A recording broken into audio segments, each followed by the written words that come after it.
ನಮ್ಮ ಹೆಸರು ಆನಂದ್ ಅಂತ, ಭದ್ರಾವತಿ ನಾಗರಿಕ ಸದಸ್ಯ, ನಗರಸಭಾ ಸದಸ್ಯ ಮಾಜಿ.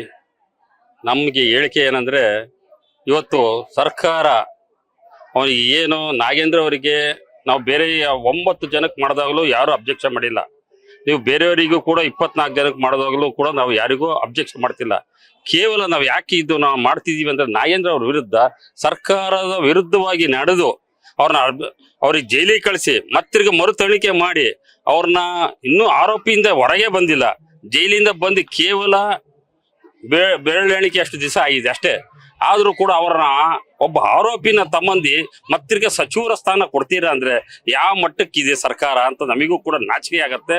ಯಾಕಂದ್ರೆ ಇವತ್ತಿನ ದಿವಸ ನೀವು ಅಂತವರಿಗೆಲ್ಲ ನೀವು ಮನ್ನಣೆ ಕೊಟ್ರೆ ಸಾರ್ವಜನಿಕರಲ್ಲಿ ಏನು ಸ್ಥಾನಮಾನ, ಬೇರೆಯವ್ರಿಗೆ ಏನು? ಹಂಗಾರೆ ನ್ಯಾಯ ಇಲ್ವೇ ಇಲ್ಲ ಅನ್ನೋದು ಜನರ ಅಭಿಪ್ರಾಯ. ಯಾಕಂದ್ರೆ ಕೇಳ್ತಿದ್ರೆ, ಇವತ್ತು ಸರ್ಕಾರದ ಅಧಿಕಾರಿ ಒಬ್ಬರು ಈ ತರ ನೇಣಾಕೊಂಡು ಸತ್ತಾಗ ಚಂದ್ರಶೇಖರ್ ಅನ್ನೋರು, ಅವ್ರ ಕುಟುಂಬಕ್ಕೆ ಇನ್ನೂ ಕೂಡ ಅವರಿಗೆ ಯಾವುದೇ ತರದ ನ್ಯಾಯ ಸಿಕ್ಕಿಲ್ಲ. PF ಆಗಿರ್ಬೋದು, ಆಗ್ಲೇ ಸರ್ಕಾರದಿಂದ MPM ಇಂದ ಕೂಡ ಕ್ಲೀನ್ ಸೀಟ್ ಸಿಕ್ಕಿಲ್ಲ, ಯಾವುದೇ ತರ ಕ್ಲಿಯರ್ ಆಗಿಲ್ಲ. ಏನೋ ಅವರು ಚಂದ್ರಶೇಖರ್ಗಿರೋ ಉದ್ಯೋಗನೇ ಬೇರೆ, ಆದ್ರೆ ಅವ್ರ ಮಗನಿಗೆ ಕರ್ಕೊಂಡೋಗಿ ವಾಚ್ಮನ್ ಕೆಲಸ ಕೊಟ್ಟಿದ್ದೀರಾ. ಅದು ಎಷ್ಟು ಮಟ್ಟಕ್ಕೆ ಸತ್ಯ?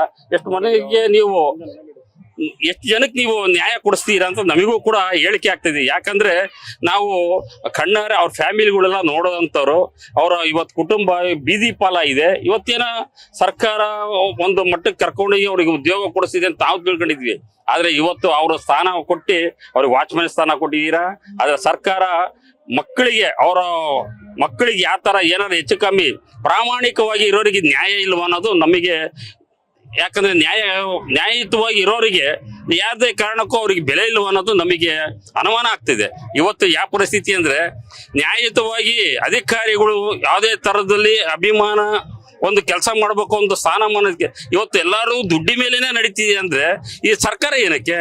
ಸರ್ಕಾರದಿಂದ ಈ ಅಧಿಕಾರಿಗಳಿಗೆ ಏನ್ ಮನ್ನಣೆ ಇದೆ? ಇವು ಒಂದು ಭದ್ರಾವತಿಯಲ್ಲಿ ಆಯ್ತು, ನೀವು ಎಷ್ಟೇ ಹೆಣ್ಮಕ್ಳಿಗೆ ಆಗ್ಲಿ ದೌರ್ಜನ್ಯ ನಡೀತಿದೆ. ಇವತ್ತಿಗೂ ಎಲ್ಲಾ ತರದ್ದು ದೌರ್ಜನ್ಯ ನಡೀತಿದೆ. ಸರ್ಕಾರದಲ್ಲಿ ಅಧಿಕಾರಿಗಳು ಯಾವ ತರ ಜವಾಬ್ದಾರಿ ತಗೊಂಡು ನೀವು ಲಂಚ ತಗೊಂಡ್ಬಿಡ್ರಿ ಅಂತೀರ. ಲಂಚ ತಗೊಂಡ್ರೆ ಈ ಪರಿಸ್ಥಿತಿ. ಲಂಚ ತಗೊಂಡೋಗಿ ಅವನಿಗೆ ತಗೊಂಡೋಗಿ ಚಂದ್ರಶೇಖರ್ ತಗೊಂಡೋಗಿ ಗೋವಾದಲ್ಲಿ ಹೊಡೆದ್ರಿ. ಅದಾದ್ಮೇಲೆ ಅಧಿಕಾರಿಗಳಲ್ಲಿ ಅವರಲ್ಲಿ ಆರೋಪನೆ ಇಲ್ಲ, ಕ್ಲೀನ್ ಚೀಟ್ ಆಗಿದೆ. ಆದ್ರೂ ಕೂಡ ಅವರಿಗೆ PF ಕೊಡ್ತಾ ಇಲ್ಲ. ಅವರಿಗೆ MPM ಇಂದ ಯಾವುದೇ ತರದವರು ಆ ಹೆಣ್ಮಗು ಒಂದು 10-20 ಸತಿ ಅವ್ರ ಕುಟುಂಬದಲ್ಲಿ ಒಬ್ಬೊಬ್ಬರೇ ಹೋಗಿ ಓಡಾಡೋಂತ ಪರಿಸ್ಥಿತಿ ಇದೆ. ಅವ್ರು ಯಾರು ಕೂಡ ನ್ಯಾಯ ದೊರಕ್ತಾ ಇಲ್ಲ. ನೀವು ಆ ತರ ಎಲ್ಲ ಸರ್ಕಾರ ಇದ್ದಾಗ ನೀವು ನಾಗೇಂದ್ರ ಅವರಿಗೆ ನೀವು ಕೊಡ್ರಿ, ಮಿನಿಸ್ಟರ್ ಪೋಸ್ಟ್ ಕೊಡ್ತೀರಿ, ಏನ್ ಕೊಡ್ತೀರ ಕೊಡ್ರಿ, ನ್ಯಾಯಯುತವಾಗಿ ಕೊಡ್ರಿ, ಅವರಿಗೆ ನ್ಯಾಯ ಕೊಡ್ರಿ. ಈಗ ಚಂದ್ರಶೇಖರ್ಗೆ ಏನ್ ನ್ಯಾಯ ಕೊಡ್ತಿರೋ ಅದೇ ತರ ಅವರಿಗೂ ನ್ಯಾಯ ಕೊಡ್ರಿ ಅಂತ ನಾವು ಕೇಳ್ಕೊಂತೀವಿ. ಇದೇನಾರ ಸರ್, ನಾಗೇಂದ್ರ ಅವ್ರಿಗೆ ಏನಾರ ಮಾಡ್ಕೊಳ್ಳಿ, ನಮಗೆ ಅದು ಅವಶ್ಯಕತೆ ಇಲ್ಲ. ಅವ್ರಿಗೆ ಕ್ಲೀನ್ ಶೀಟ್ ಆಗದಲ್ಲೇ ಕೋರ್ಟ್ ಆದೇಶ ಆಗಕ್ಕಿಂತ ಮೊನ್ನೆನೂ ಕೂಡ ಅವರಿಗೆ ಕೋರ್ಟಿಗೆ ಅವರು ಡೆಲ್ಲಿಗೆ ಹೋಗ್ಬಾರ್ದಾಯ್ತು. ಆದ್ರೆ ಡೆಲ್ಲಿಗೆ ಹೋಗಿದ್ರಂತ ಅವರಿಗೆ ಕೋರ್ಟಿಗೆ ನ್ಯಾಯದಿಂದ ಅವರಿಗೆ ಆದೇಶನೂ ಬಂತು. ಆ ತರ ಇದ್ದಾಗ ಇವರಿಗೆ ಯಾವ ತರ ನೀವು ಇಡೀ ಕರ್ನಾಟಕ ಜನಗಳಿಗೆ ಕಣ್ಣಿಗೆ ಮಣ್ಣು ಎರ್ಚ್ತೀರಾ ಅಂತ ನ್ಯಾಯಯುತವಾಗಿ ನಾವು ಕೇಳ್ತಾ ಇದೀವಿ. ಯಾಕಂದ್ರೆ ನ್ಯಾಯಯುತವಾಗಿ ಅಧಿಕಾರಿಗಳಿಗೆ ಮನ್ನಣೆ ಇಲ್ಲ ಅನ್ನೋದು ನಮಗೆ ನೋವಾಗ್ತಿದೆ. ಯಾಕಂದ್ರೆ ಅಧಿಕಾರಿಗಳಿಗೆ ಸ್ಥಾನಮಾನ ಬೇಕು. ಅವರಿಗೆ ಸ್ಥಾನಮಾನ ಇದ್ರೆ, ನೀವು ನ್ಯಾಯಯುತವಾಗಿದ್ರೆ, ಅವರಿಗೆ ಲಂಚ ಗಿಂಚ ಏನಕ್ಕೆ ಕೇಳ್ದಲೇ ಇದ್ರೆ ಈ ತರ ಎಲ್ಲ ನೀವು ತೊಂದರೆ ಕೊಡ್ತೀರಾ. ಹಾಗಾಗಿ ನಾವು ಏನ್ ಹೇಳ್ತೀವಿ, ಸಾರ್ವಜನಿಕವಾಗಿ ನಾವು, ಯಾಕಂದ್ರೆ ಅಧಿಕಾರಿಗಳ ಮಟ್ಟದಲ್ಲಿ ನ್ಯಾಯಯುತವಾಗಿ ಕೆಲಸ ಮಾಡೋರಿಗೆ ನ್ಯಾಯ ಇಲ್ಲ ಅನ್ನೋದು ನಮಗೆ ನೋವಾಗ್ತಿದೆ. ಧನ್ಯವಾದಗಳು ಸರ್. ನ್ಯಾಯ ಕೊಡಿಸಿ ಅಂತ ನಾವು ನ್ಯಾಯವಾಗಿ ಕೇಳ್ತಾ ಇದೀವಿ ಸರ್. ಧನ್ಯವಾದಗಳು. ನಮ್ಮ ಹೆಸರು ಆನಂದ್ ಅಂತ, ಭದ್ರಾವತಿ.